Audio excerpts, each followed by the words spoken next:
Is the screen visible? Yes, ma'am. Okay.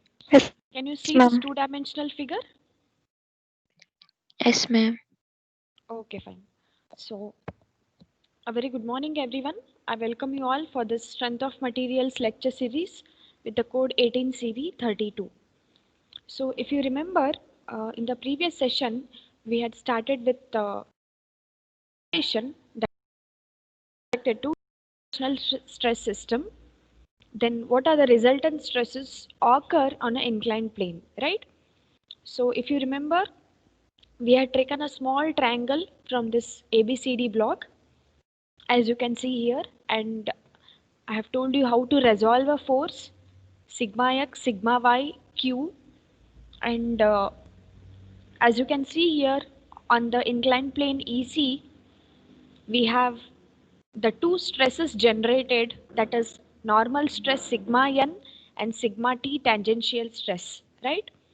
And in the previous session, we had also derived sigma n and sigma t values, right? So after knowing the resolution, by taking equilibrium condition of this particular triangle, that is sigma x is equal to 0 and sigma y is equal to 0, by taking the equilibrium conditions, we have derived the equations for sigma n and sigma t, right? So let me show you the equations. Let's brush up the equations which we have derived in the previous session. So if you remember, I have made a block here. We have derived sigma n by taking summation Fy is equal to 0 by resolving and by converting the stresses into force, right? I have told you how to convert the stresses into force by multiplying the areas. And we have derived the sigma n value, that is sigma x plus sigma y divided by 2 plus cos 2 theta into sigma x minus sigma y divided by 2 plus q sine 2 theta. So you need to remember this normal stress sigma n equation. So in this particular equation, can you tell me what is sigma n? We have derived this equation, right? So what is sigma n in this particular equation? Let's memorize the things and then we'll proceed for the further part. So before I go in the next part, can you tell me what is sigma n in this particular equation? Anybody? What is sigma n? Yes? Or can you tell me what is sigma x and sigma y in this particular equation? Is this slide visible to you? Is a PDF visible to you? Yes, ma'am. Okay. So if this is visible to you, we had discussed about resolution and equation. So can you tell me what is this sigma n? What does n indicates? N in the Summation. sense? No, no. Sigma n. What is the meaning of n? I told you something about perpendicular to the to the plane. Remember? So what is this n? Is it not a normal stress? Sigma n, which is normal to an inclined plane where I want to find out the stresses. Is it not? Sigma n is basically, so let me revise this. So thing is, while actually speaking, this derivation takes bit late understanding unless and until you thoroughly practice this. So that is why the reason behind I'm stressing these stresses once again. Okay, so you need to brush up each and every day for this particular derivation. Okay, so if you remember this 2D diagram, so I had taken this triangle outside, right? So EC is the plane where I want to determine the stresses. So here I have got sigma n, as you can see here. This is sigma n, right? And this is the sigma t is a tangential stress, sigma n, sigma t. So can anyone tell me what was sigma x and sigma y? Anybody? What is sigma x and sigma y? What is sigma x? Yes. What is sigma x and what is sigma y?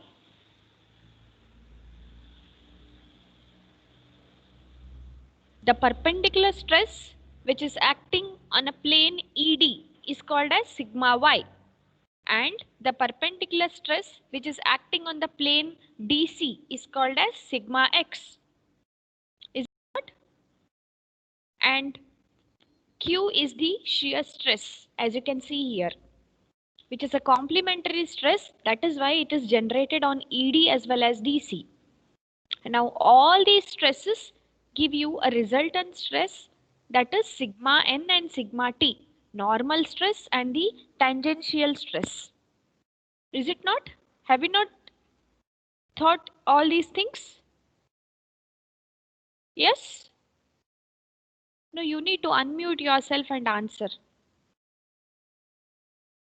Is at least now, is it understood to you all? Yes, ma'am. Okay, fine. So I guess few of the students are joining now. Let me admit them first. I request everyone, whenever I show you a PDF presentation, you need to get admitted well within 5 minutes before the class starts, because every time I cannot give you admit permission. Okay. So let me continue. Is the PDF visible to you all? Yes, ma'am. Okay. So we have derived the sigma n normal stress derivation. And apart from this, in a similar way, by taking summation fx is equal to 0, I have told you how to convert the forces into stress, stresses into force, and we have taken sigma fx is equal to 0, and we have also derived this sigma t, that is tangential stress. So if you remember, sigma t tangential stress, sigma x minus sigma y divided by 2 into sine 2 theta minus q cos 2 theta, where sigma t is tangential stress, as it is already shown in the triangle.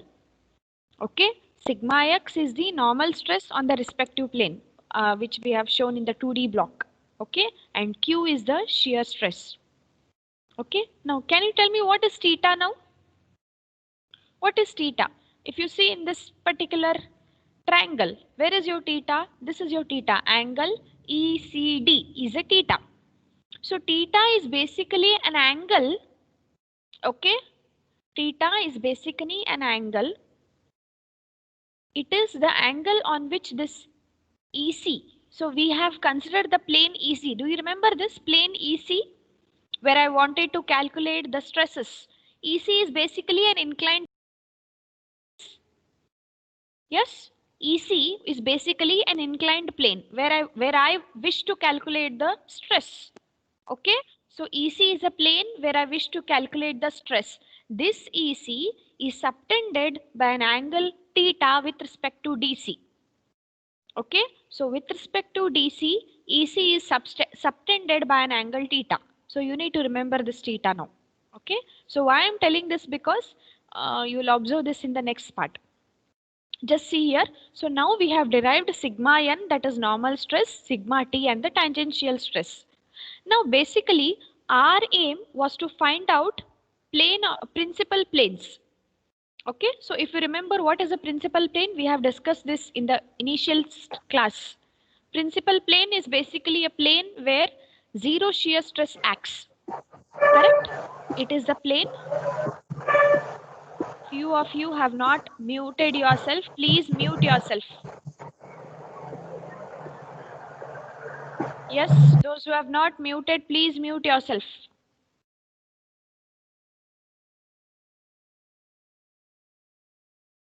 Do mute yourself.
Can you hear me all?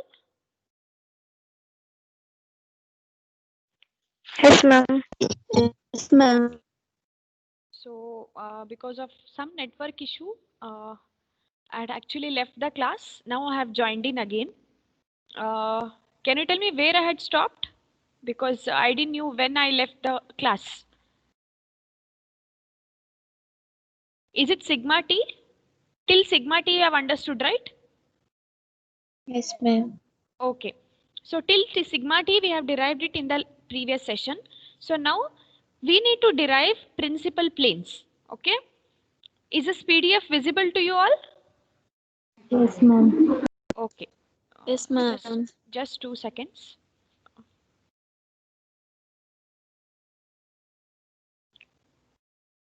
Okay. So just observe here. See, principal plane, it is the plane where zero shear stress acts. Okay. So now our aim is to determine the principal plane. If you remember the first class of my this concept, there I had explained what is principal plane, what is principal stress. So if you remember that principal plane, it is the plane where zero shear stress acts.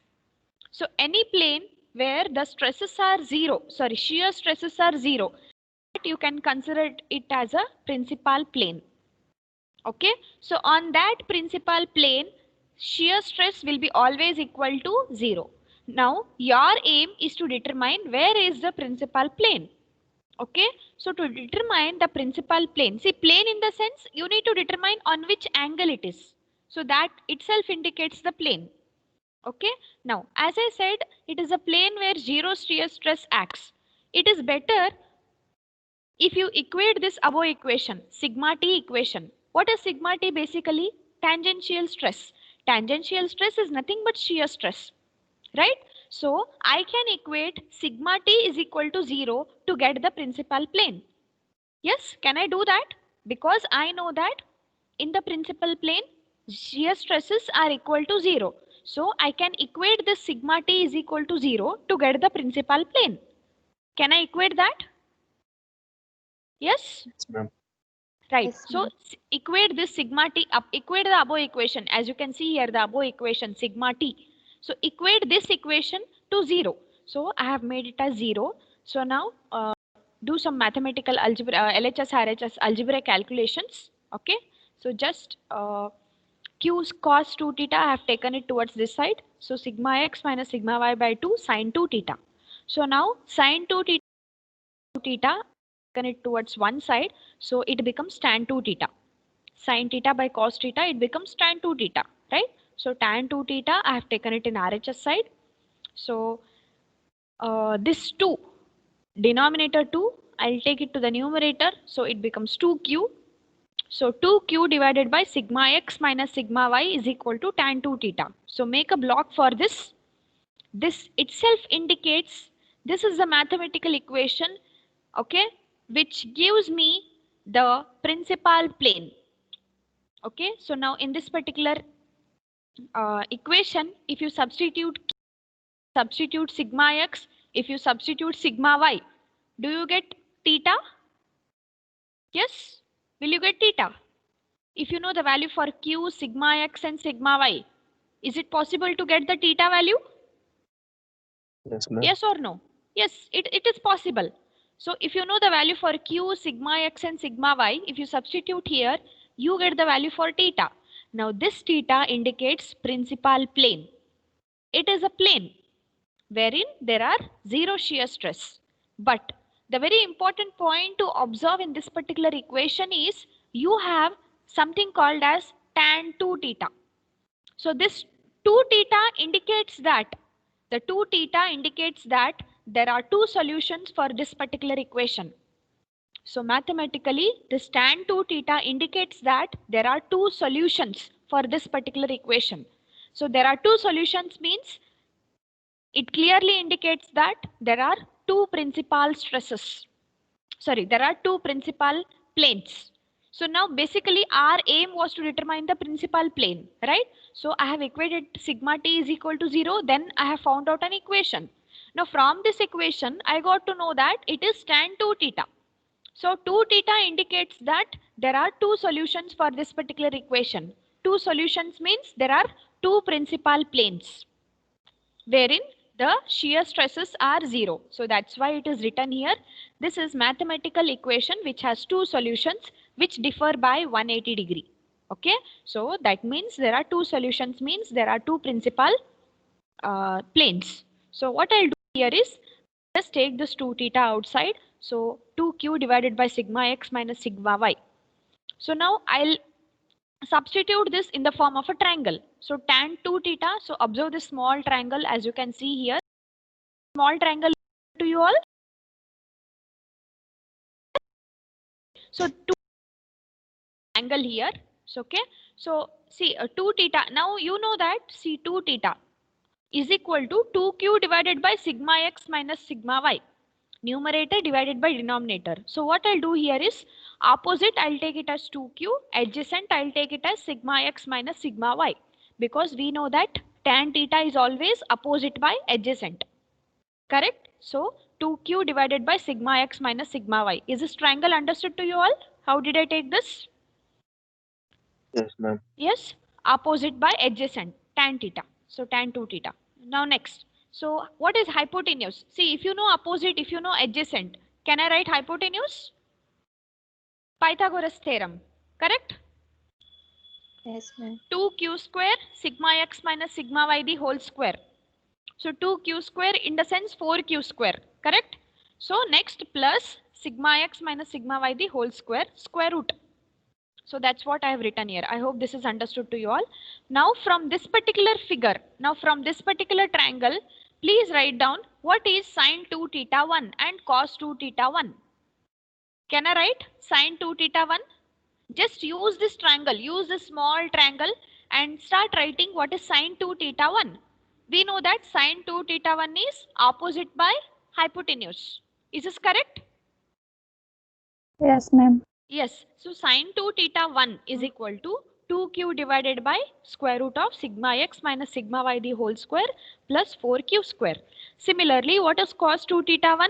Adjacent by hypotenuse. So adjacent is sigma x minus sigma y square root of sigma x minus sigma y the whole square plus 4q square.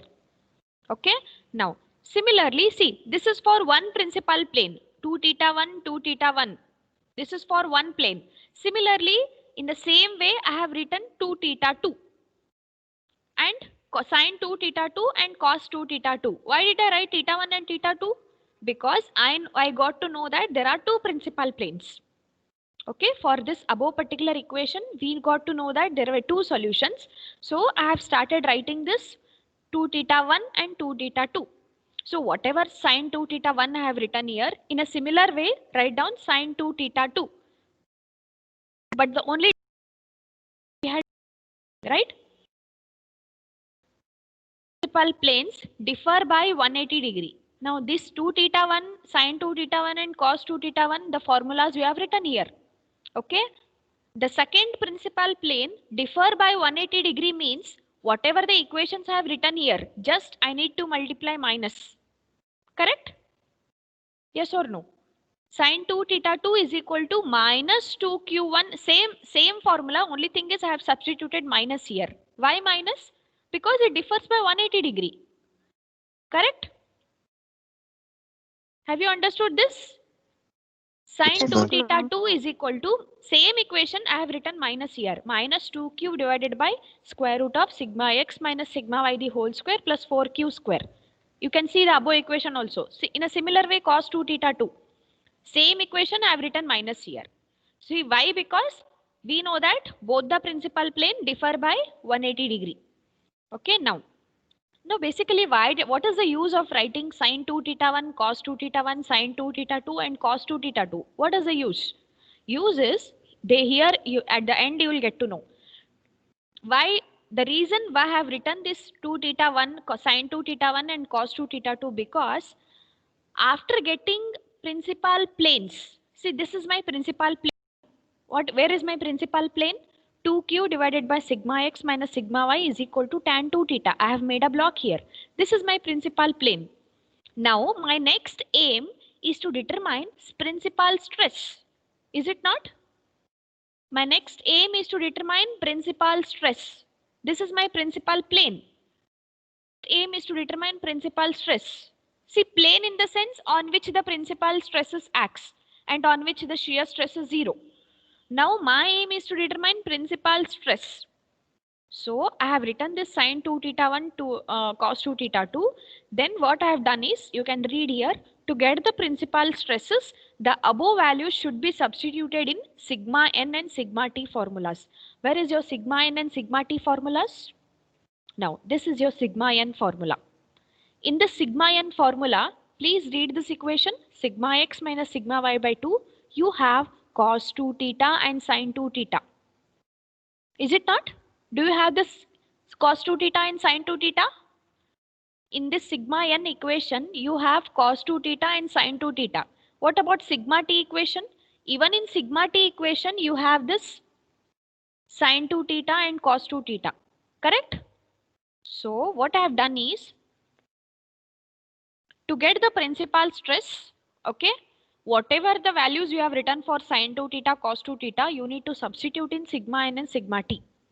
So follow this sigma n formula. You have the sigma n formula. Okay, you have the sigma n formula. This you just substitute in this particular equation. So whatever you have written here, sine 2 theta 1, cos 2 theta 2, just substitute that.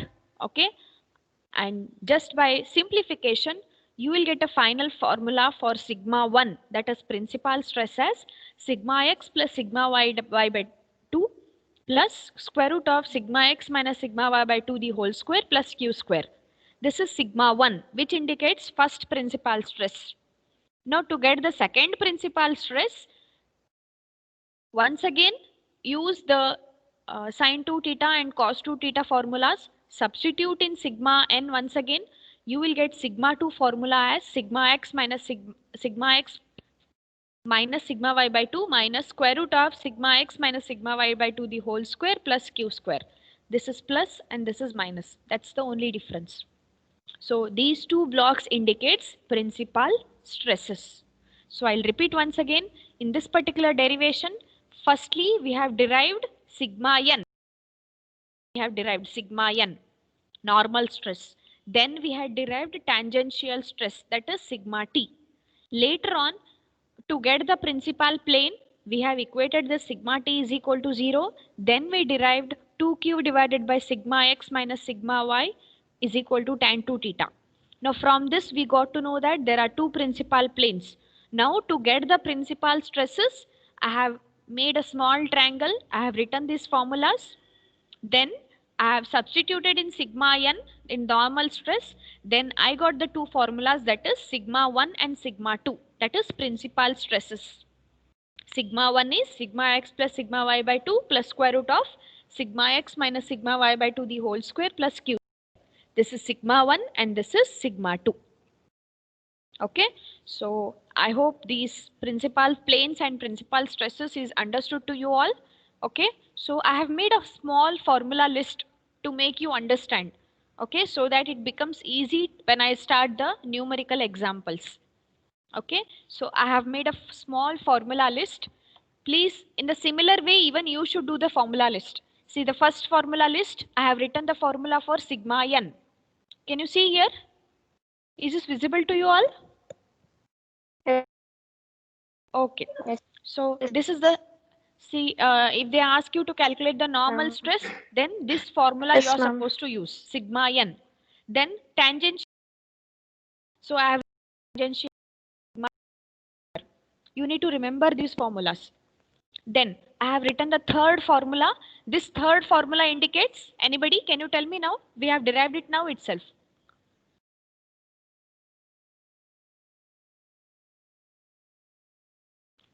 Anybody? Tan 2 theta is equal to 2q divided by sigma x minus sigma y. What is this basically? What this indicates? Principal? Principal planes. Exactly. Principal plane. So if they ask you to determine the principal planes, that is the two angles you should determine. Okay. So if they ask you to determine principal planes, then you are supposed to use this formula. That is tan 2 theta is equal to 2q divided by sigma x minus sigma y. Okay. Now, the next fourth formula is principal stress sigma 1. Okay. Principal stress sigma 1 and sigma 2. So sigma 1 is sigma x plus sigma y by 2 plus square root of sigma x minus sigma y by 2 the whole square plus q square. Similarly, sigma 2. Okay. Now, another you have a very small derivation which will continue in the next class. That is a plane of maximum shear. You have the small derivation, but still I have included it in the formula list, but this derivation we'll see it tomorrow. Okay, so maximum shear stress will always occur at an angle of 45 degree. You need to remember this. So we'll also prove this by a small derivation in the next class. Okay, and also the magnitude of maximum shear stress is this formula. That is sigma 1 minus sigma 2 divided by 2. So you need to remember this formula as well. And another important point is, you know that there are two principal planes. Suppose if you get 2 theta 1, the first principal plane, 2 theta 1, then you should know how to get the second principal plane. How do you get the second principal plane? We know that both the principal plane differ by 180 degree. So if you know the first one, 2 theta 1, just add 180 degree. 2 theta 1 plus 180 degree, you will get 2 theta 2. That is the two principal planes. Have you understood this formula list? Yes, ma'am. Okay. So in the tomorrow's class, we'll derive this maximum shear stress, that is it acts exactly at the 45 degree. We'll derive the small derivation, then we'll start the numerical examples on this concept. Okay. So please make a formula list. However, the formula list I have made here, in a similar way, you should do the formula list for all the concepts, for all the modules which we have covered till now, or for all the units or all the concepts, so that every time when you just open the formula list, everything will come into picture. What type of formulas you have and what exactly is the formula and so on. Okay, because every concept has its own formula list, so it's better you make a formula list and you start memorizing it. Okay, so have you understood this up to here? Yes, ma'am. Okay, so do you have any doubt? Any clarification from this derivation?